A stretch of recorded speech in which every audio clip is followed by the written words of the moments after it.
Coming up on today's episode of Airborne Unlimited, Malaysian Prime Minister says it is debris from MH370. Google moves Titan out of New Mexico.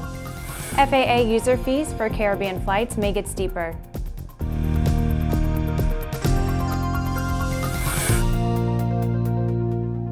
I'm Bree Cross. It is August 7th, 2015, and this is Airborne Unlimited.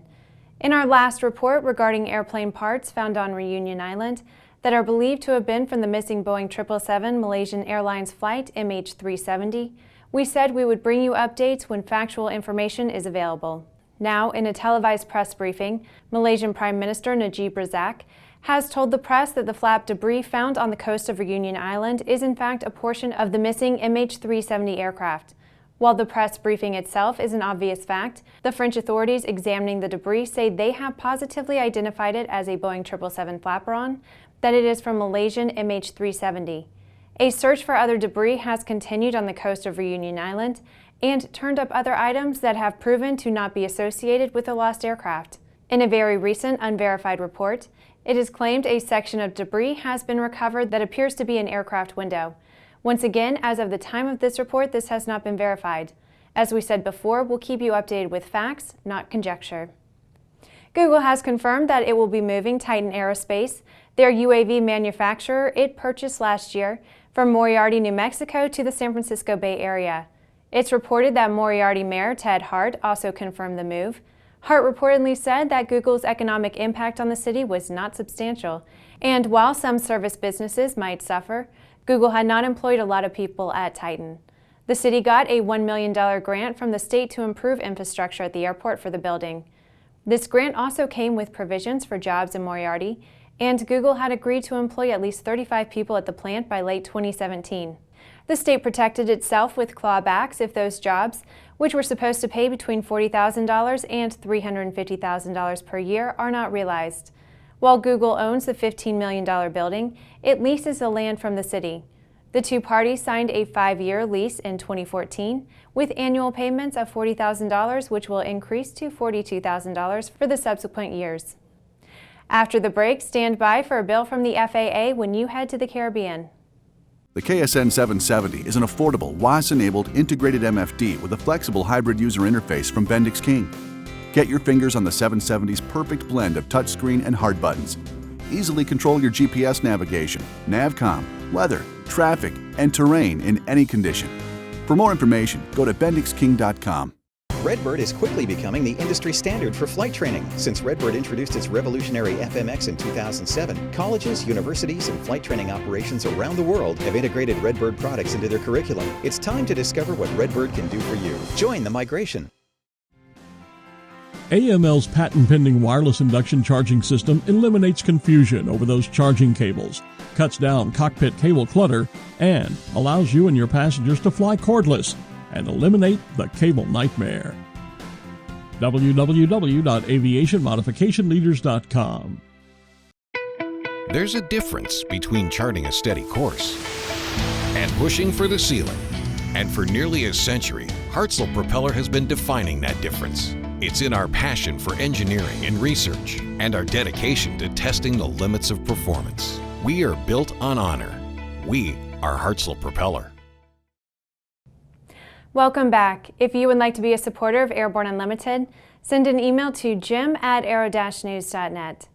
The FAA has reportedly boosted the fees to charge GA pilots for the use of air traffic control services for flights to the Caribbean islands, according to a news release from the Caribbean Flying Adventures.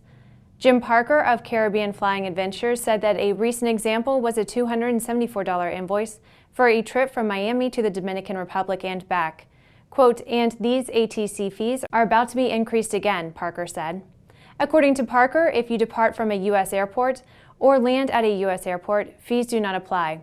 But if you depart from a non-U.S. airport in the Bahamas, for example, and fly to a non-U.S. airport such as Turks and Caicos, fees apply.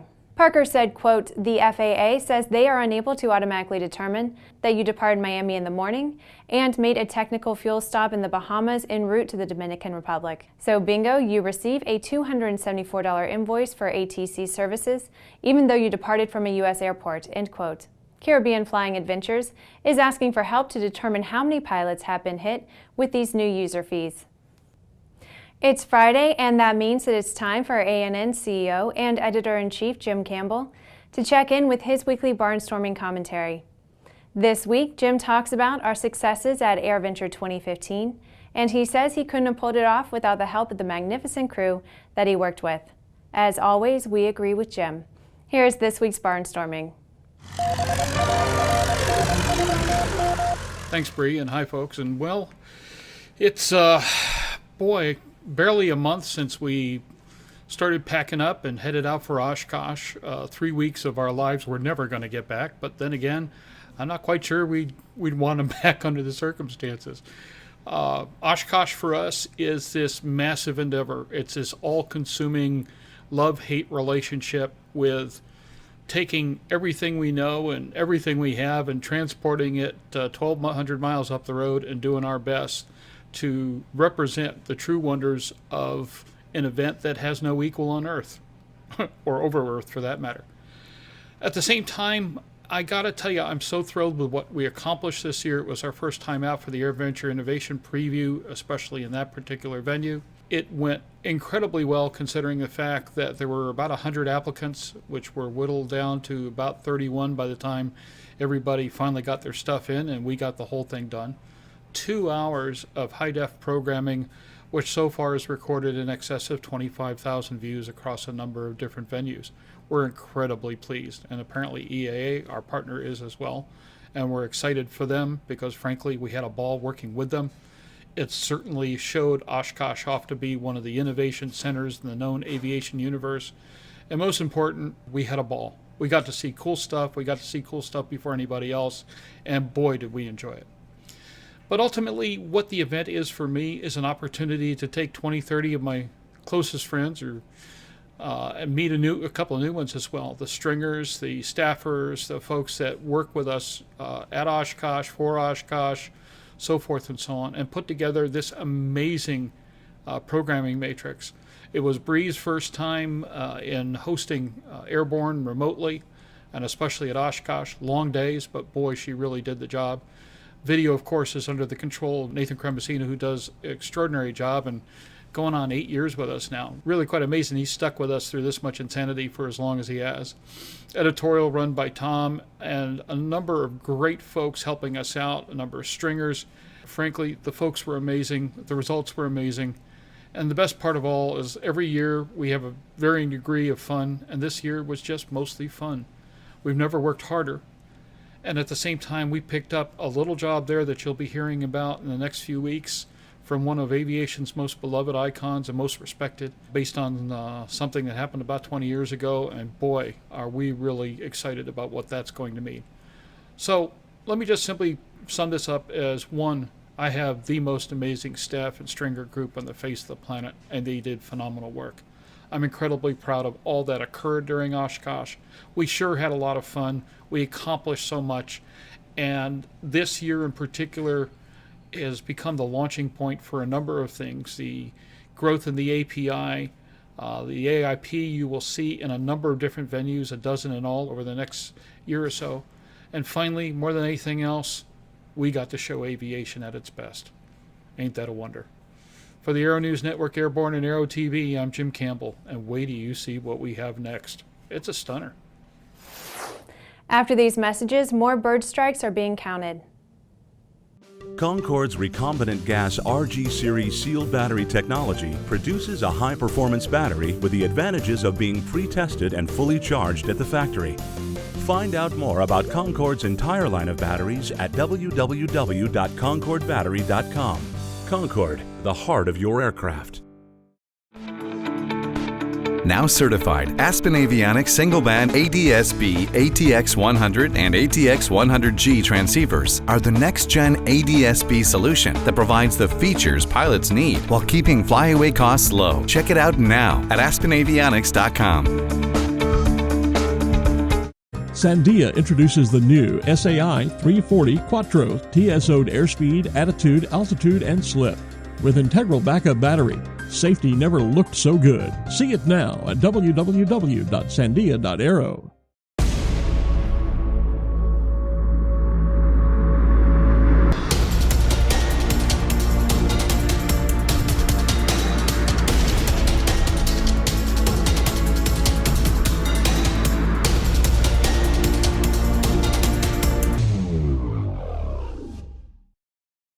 Welcome back. With so much news coming out of the aviation industry, we're summarizing some other interesting stories in a brief segment we call Around the Patch.